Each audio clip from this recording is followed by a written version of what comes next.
Hello and welcome to the Brutal Iron Gym podcast, where our goal is to cut through the BS and deliver the brutal truth about topics related to health and happiness. So today's topic is nutrition, and it's titled, How Much is Too Much? So I actually just got done training a young client. I think she's like 16 or 17, probably 17.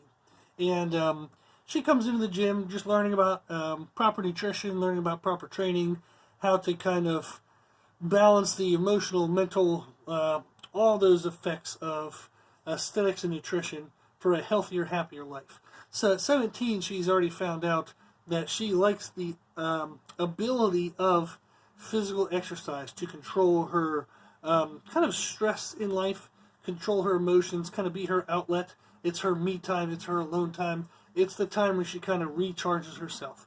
So it's very important for her, and it's a big part of her life.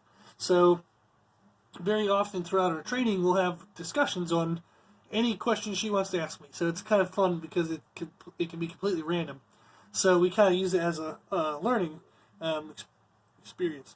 Now, I do that with all of my clients where, like we talk as we're training and discuss anything. So sometimes we just talk about life.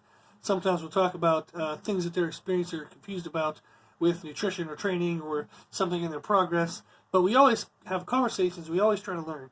So this young lady, she is super duper fun because she loves to learn. So she always has like questions planned out. She always has like an opinion, and then I can use that to kind of either like kind of solidify what she thinks she knows and tell her why she's right, or I can kind of play devil's advocate and kind of pick on her a bit and try to get her to think in different ways and maybe steer her in a direction where if she had maybe a little bit of a misinterpretation or like just kind of like something that was incorrect, I can help kind of guide her to figuring out what is the right answer.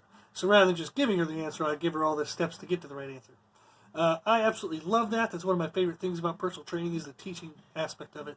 So I do it with all my clients, and it's super duper fun. So with her today, we were talking about how in the last 4 to 5 months, she's gained about 5 pounds in body weight. And she was worried or wondering if that 5 pounds was a good weight. Like, is this appropriate? Am I okay? Or am I eating too much? And we'll go through some of the nutritional aspects, but the training part that I think is important to touch on is she changed her training style. So we had been doing powerlifting to get her ready for powerlifting meets. So she's competed in 2 powerlifting meets now and did freaking awesome and like crushed the world. So she's super awesome at them. She had been doing that, and then to get ready for powerlifting, her technique of those lifts, squat, bench, and deadlift, were really important. So the volume of our workouts was rather low in regards to time under tension for muscle growth. So she wasn't training for muscle growth most of the time. So a lot of her portion of her workout was spent on kind of technique development. And since her technique was like in need of developing, she was only 16 at the time of the meets. So we had to spend a lot of time doing singles and like doubles and triples, but couldn't really do a lot of sets of 10 or 12 because everything would break down. So we couldn't pursue muscle damage. We had to pursue technique development. So now that we're not getting ready for a powerlifting meet, she wanted to kind of take some time off of that and learn some other ways to train. So now we're training for like quote unquote general health, just feeling good, and aesthetics.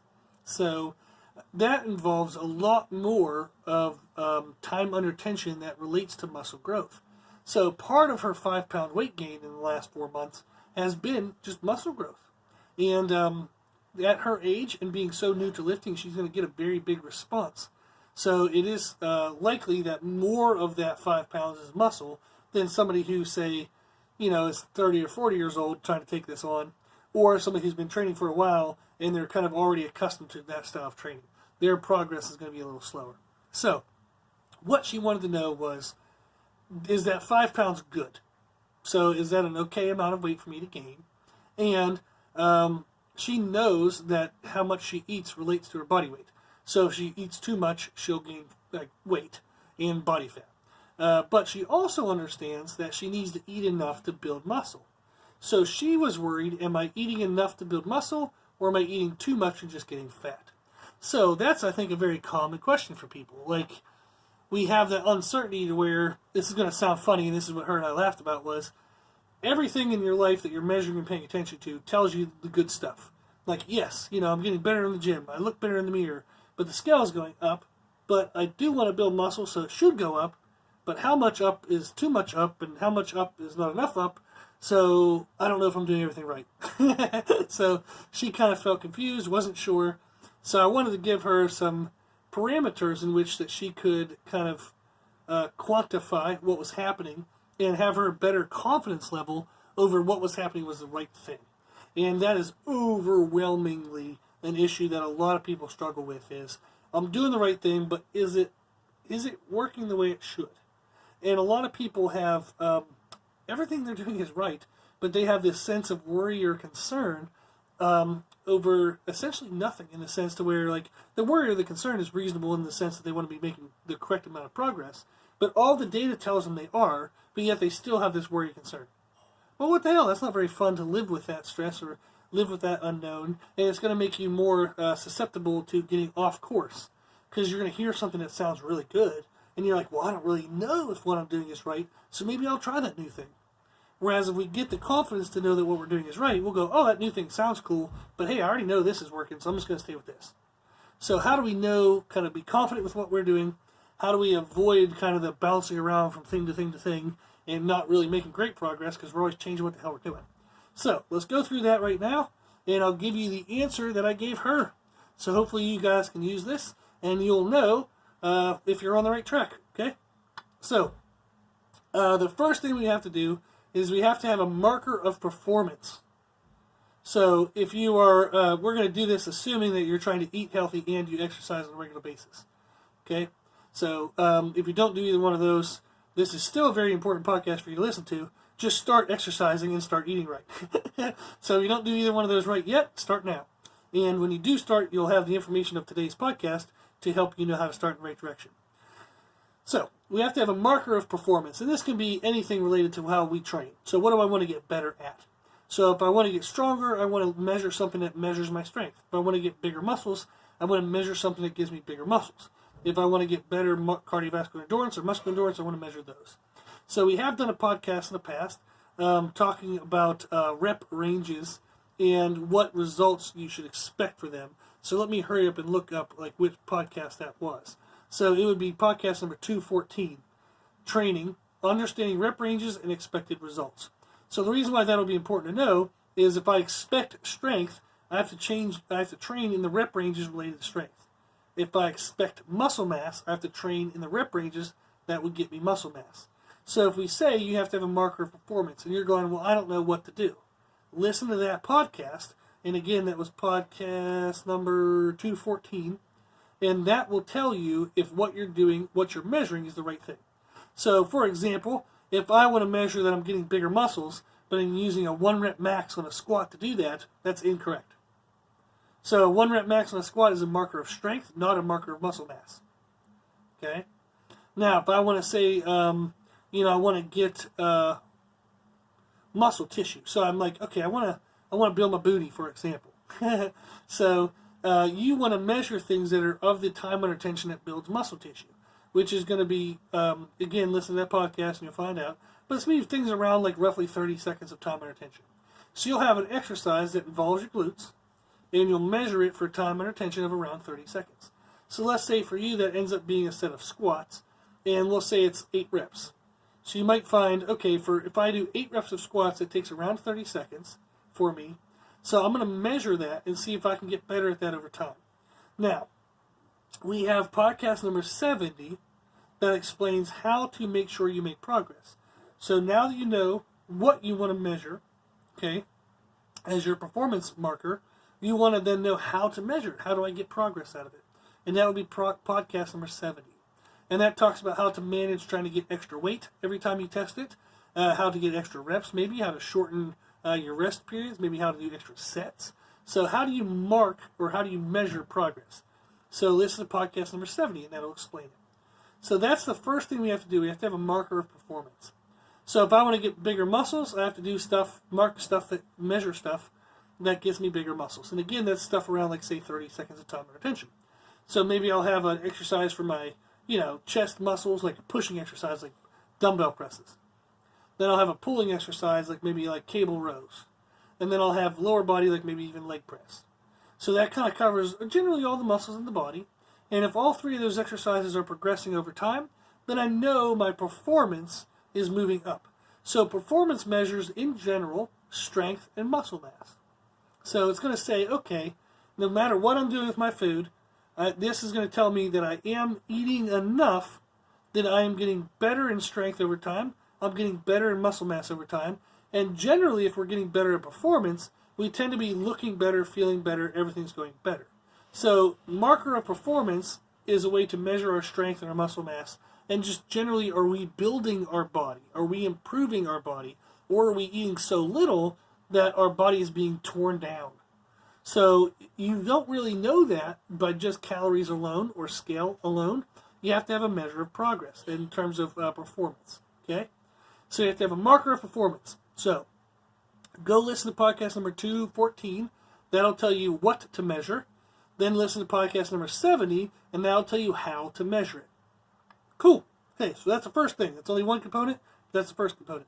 So for this client that we kind of have the scenario around, her and I mark our progress in various ways. She has the luxury of having time with me, so I can relate.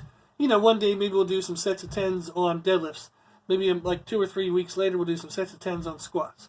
2 or 3 weeks later we'll do some sets of 10s on like belt squat.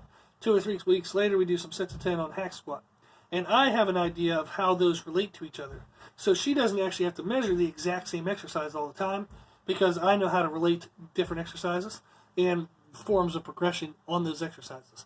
Now, if you don't know all that stuff, you just measure the same damn thing every month. So every month you might measure, you know, how much weight and rep. Like let's go with leg press, because that's gonna be useful for most people listening to this. So I'm gonna get in the leg press. I'm gonna find, say, a 20 rep max. Now, over time, every month, can I add more weight to those 20 reps, or can I use the same weight and get more than 20 reps? Maybe I can get 21 or 22 reps. So that's a very good way to kind of measure your progress. And you can even give yourself a range. Let's say you give yourself a range of 15 to 20 reps. And what that typically means is you want to have a light enough weight that you can do at least 15 reps of, but not so light that you can do more than 20 reps. So you might find out that's 315 pounds on the leg press. So you're going to put 315 pounds on the machine, and you can move it for 16 times. So 16 reps. Now your goal is a month later is, can I do more than 315 for 16 reps, or can I do 315 for more than 16 reps? So I need to either increase weight or increase reps. And I'm going to measure that every single month. That would be a good marker of muscular development and strength development of the lower body. Okay? So then if you want an upper body, you pick an exercise and progress in the same way. Cool. So that's the first of 3 things that you got to watch. So the first marker of 3 is a marker of performance. The second marker we have is a marker of aesthetics. And this would be kind of like our muscle to body fat ratio. So how fat are we? What do we look like in a mirror? So that's kind of like the ultimate test of aesthetics is looking at ourselves in the mirror. And what that measures is body composition, which is our relation of fat to muscle mass. So we want that to, in time, look better. Now, I have not done a podcast, and actually today's podcast sparked the idea to do one, on how to analyze pictures of yourself. So I will do a podcast on if you do take pictures of yourself, and you compare, say, month 1 to month 2, what you can look for, what areas of the body you should be looking at, and what to look at and what to expect. So I will make a podcast based on that in the upcoming week, and I think that'll help a lot of people. So, but that's one of the best ways to measure aesthetics. If you just do it by how you look in the mirror every day, you're seeing it micro change every single day that you're not going to see the big picture change. So you're not going to see what you looked like, last month compared to today, because you've seen every single little step along the way. So you'll kind of lose sight of what last month looked like. So that's why people take pictures, because you can say from month to month to month, and that's about the right ratio of pictures if you're doing them by yourselves, and if you can be disciplined enough to do it every month. So very often I have clients send me pictures every single week, so that way they just get in the rhythm of sending them every week. So that way they don't forget in a month, and then all of a sudden from 1 month to 1 month, we typically have like 4-week blocks.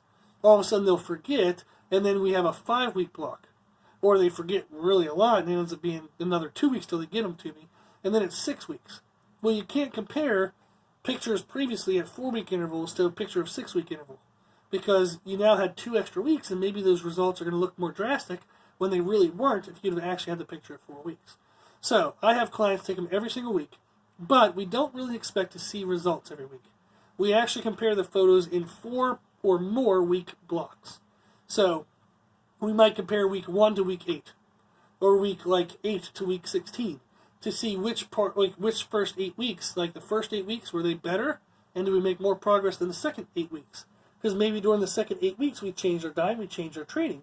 So we want to see, was that an improving change, or was that a regressive change? So comparing photos in chunks like that compared to other time periods can give you great results. So take them every week if you want to get in the habit of taking pictures, but understand that you're not going to see drastic changes every week, and I will make a podcast about what you can expect to see, okay? So now, in regard to aesthetics, pictures is the best way to do it. You can just set a self-timer. Every phone on the planet nowadays has a 10-second timer. So just set the timer up, point it at yourself, go stand, and take the picture. Now, some caveats and some things you want to pay attention to. You want to take the picture at the exact same time and exact same day every single week. So if you take the picture week 1 at Thursday at 10 a.m., you want to take it week 2 on Thursday at 10 a.m. So the best time to take pictures is in the morning, right when you wake up, go to the bathroom, but don't eat or drink anything, and take a picture. That is the driest, leanest, most balanced, on average from day to day, that you will look, okay? So that's the best time to take pictures. Is in the morning, go to the bathroom, don't eat or drink anything, take a picture, okay? Now, the best day of the week to take the picture is for most people, okay, and if you're different than this, just take the theory that I'm explaining and use that for your life. For most people, Monday through Friday, they do okay. Then Friday evening, Saturday, and Sunday, they kind of do a shit job of food and training and kind of keeping a normal, consistent schedule. So if you were to take your picture Sunday morning or Monday morning, that's going to be after a lot of variability of Friday and Saturday and even Sunday. So those days are kind of different from week to week. Maybe you traveled 1 week, maybe you didn't travel 1 week. Maybe you had a friend over, maybe you didn't have a friend over. Whereas Monday through Friday, we tend to be more consistent. So I tend to have people take pictures on Thursdays, because you will have been consistent Monday, Tuesday, Wednesday, Thursday. So Monday, Tuesday, Wednesday. So that gives you 3 days of consistency. You can take the picture on Thursday. The reason why we don't pick Friday, because you'd say, well, that gives me an extra day of consistency, because normally I'm consistent Monday, Tuesday, Wednesday, Thursday. Well, sometimes we take trips that start on Fridays. Maybe we have 3-day weekends. There's stuff that comes up on Fridays that don't typically come up on a Thursday. So, Thursday morning, before you eat or drink anything, you can go to the bathroom, though, so that way you don't have to dance around and try not to pee yourself or taking a picture. But go to the bathroom, but don't eat or drink anything, and take your pictures Thursday morning. Okay? So that's going to give you your pictures you can take every single week. Get in the rhythm of that. You can then learn to compare your pictures based on the podcast that I will make. And if you want a little insight, a little extra tidbit on kind of maximizing aesthetics and body composition, podcast number 97 about nutrition, we went over the nutrition for both aesthetics and performance. So you can go listen to podcast number 97 and learn a little more about what it takes to eat right to maximize both performance and aesthetics, and considering that that's 2 of our markers. So our marker 1 was performance, our marker 2 is aesthetics. So that's 2 of the 3. So it's going to be a really important thing to learn how to eat that way, because it's going to give you the best the best outcome for your performance marker and the best outcome for your aesthetic marker. Okay? So, those are the first 2 markers. That's all the helpful information about that. The third marker is weight, and that's when we use a scale. Okay? So, most of the time, the reason why people are kind of avoidance of scales is because you don't understand how to use them well. Well, if you don't understand something and you just avoid it your whole life, you'll never understand it, you'll never conquer it, you'll always be in the dark, you'll always be not knowing. So, you'll be less intelligent from just running away from stuff. So, podcast number 5, titled Weight Loss is Not Linear. It explains why the scale changes from day to day, and how much of a change is normal, how much is not normal, and all the nuances and details of a scale. So if you measure yourself for progress, listening to podcast number 5 will help you kind of better understand what you're measuring and what to expect when you look at the marker, okay, look at the measurements. So if you're afraid of a scale, go listen to podcast number 5. Okay? So stop running away from the scale. Yes, a scale might be a trigger for you to eat negatively, but it's only a trigger if you don't understand what the hell you're looking at. So if you step on a scale and all of a sudden tomorrow I'm 0.5 pounds heavier, I'm half a pound heavier, you did not gain a half a pound of fat in one day. So if you look at that and you're like, oh my God, like I tried so hard yesterday, why the hell am I fatter? I actually gained weight. Oh, this diet is horrible, I'm just going to eat everything I want today. No. So it's absolutely 100% normal to have weight fluctuations from day to day. It has a lot to do with a lot of variables, and that's what's in podcast number 5. So go listen to podcast number 5 to explain all of those details. Okay? But it's very normal to have about a 2% daily variance in weight. So if you weigh 100 pounds, which no one listening to this weighs 100 pounds, but it makes the math easier. If you weigh 100 pounds, it's absolutely 100% normal for your body weight to fluctuate 2%, which would be 2 pounds. So I can weigh anywhere from 98 pounds to 102 pounds and be totally normal. Nothing negative is happening. It's just the normal variance of our body weight. Okay? So if I weigh 150, then whatever the hell the math of that is, I think it's 3 pounds. So you could weigh 147 to 153. Anywhere in that window is a totally normal variable daily variance. Okay? And you can see how big that window is. So if you weigh yourself and you're around 150, and one day you weigh 1 pound heavier, you did not gain a pound of fat in one day. That's physiologically impossible to do. So you just have to understand that that's part of the variance. So what we want to do is listen to podcast number 5. Learn why weight loss is not linear, why the scale varies. Okay? Understand mentally that you're going to have anywhere within a 2% variance every single day. Okay?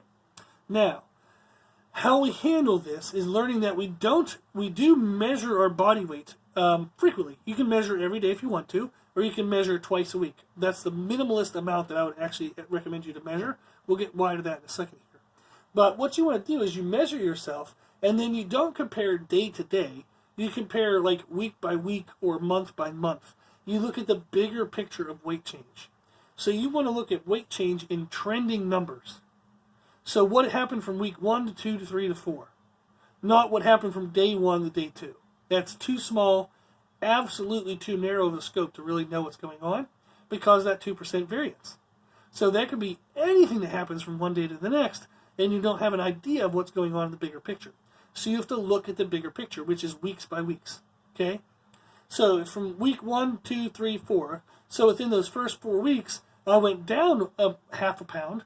Well, if my goal is fat loss, I'm doing good. If my goal is muscle gain, that might not be good. Okay? So, now, why do we measure ourselves at least twice a week?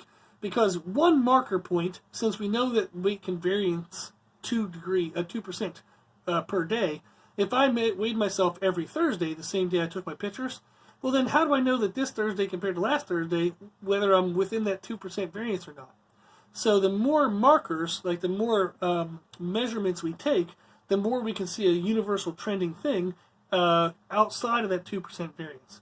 So you can measure every single day. The minimal amount is twice a week. And I tend to have people measure on Monday and Thursday. The benefit of this is we know Thursday is super consistent because you probably were consistent with your food and training and stuff on Monday, Tuesday, Wednesday. We also know that Monday is probably coming after inconsistency. So what you can do is almost get an idea of the damage done over the weekend.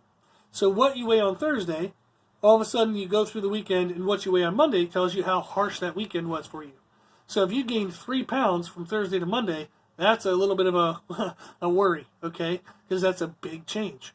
Whereas if we tend to stay consistent, and anywhere within that 2% variance, but maybe it's only a 0.5% variance. So maybe you only varied 0.5 pounds from Thursday to Monday. That's a pretty good weekend. You didn't do anything over the weekend that kind of threw your body for a loop. But if we notice every single weekend, you gain 3 pounds, and then by the next Thursday you drop it back off, but you're feeling kind of tired and fatigued during the week, then that means you're under-eating Monday through Thursday and over-eating Thursday through Monday. So there's a lot that can be learned from looking at these markers, okay? You can learn a lot about what your habits are and then how to modify them and change them to live a happier life. So understanding that this stuff is important and useful, understanding how to use it, oh my God, it gives you so much power over your life your energy, your mood, your happiness, your relationship health, your mental health, your emotional health. So everything, okay? Physical health too, obviously. So that's the goal, okay? So our third marker is weight. We want a marker of weight. So we're going to weigh ourselves. We want to weigh ourselves at least minimally twice a week, Mondays and Thursdays, in the morning before you eat or drink anything. So go to the bathroom so you're not peeing your pants while you're trying to weigh yourself. So go to the bathroom and then weigh yourself, okay? Now, how do you know where you want the scale to go? If our goal is fat loss, then we want the scale to go down over the longer picture. So by week to week by week, by month by month by month, we want the scale to go down, but we have to make sure our marker of performance is still improving and our marker of aesthetics is still improving. Okay? So if your performance is improving and you look good in the mirror and you're losing some weight on the scale, well then boom, you are victorious and everything is going your way. So that's the way we want to live life. That's what we'd love to have happen. So that's our goal. Now, if I'm losing weight on the scale but my performance is going down and my aesthetics really don't look that good, I am under eating. Okay? That's how you know. That's why it's important to have all three markers. Because the scale markers go in the direction you want, but if the other two aren't, then you're too severe, you're under eating. Okay? So our original question was how much is too much? So how much food is too much? Well, this is the answer for how much is too little. Okay, how little is too little? Is if my scale is going down, but so is my performance and my aesthetics. Then that's just a lose situation. You're just losing aesthetics, you're losing performance, you're going negative in the whole of what your overall physical health should be. Okay? So that's how we know if we're having too little. Okay? So if the scale is going down, but also your performance and aesthetics are going down, you're eating too little, you need to eat a little bit more. Okay? Now, if your goal is leaner, but more muscle, and you're kind of happy with the way you weigh, like how much you weigh, and you just kind of want to stay there, but you want to look a little bit leaner, be a little bit stronger, be a little less fat, you just kind of want all the goals, but you don't really want your weight to change much. Well then, out of these three markers, your scale marker would not change. It would be consistent. But your performance and your aesthetics would improve. So that way you know you're getting the result that you want. If the scale is moving in either direction, if it's going down while your performance and aesthetics are improving, well then that means you're under eating. Because you said you wanted to stay about the same weight. So you eat a little more to make sure the scale doesn't move on a consistent basis. Then if your scale is going up, then you know you're overeating, so you want to bring the food back down. Okay? So if your goal is just recomposition, you want to stay the same, you just want to look a little better. So you want the scale to not move anywhere, but you want your markers of performance and aesthetics to go up.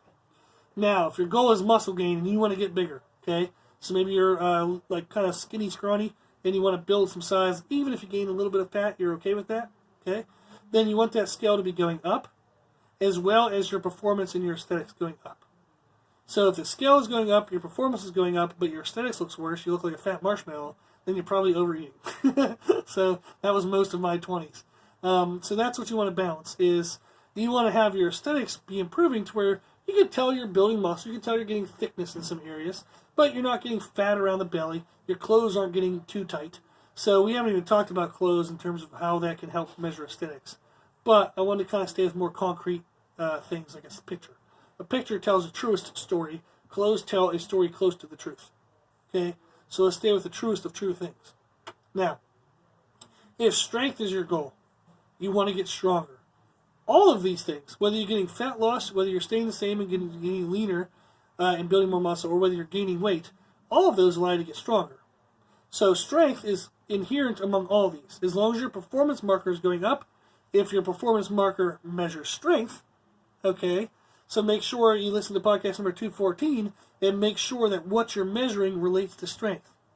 So if your goal is strength, make sure your measurement, your marker of performance is related to strength. Okay?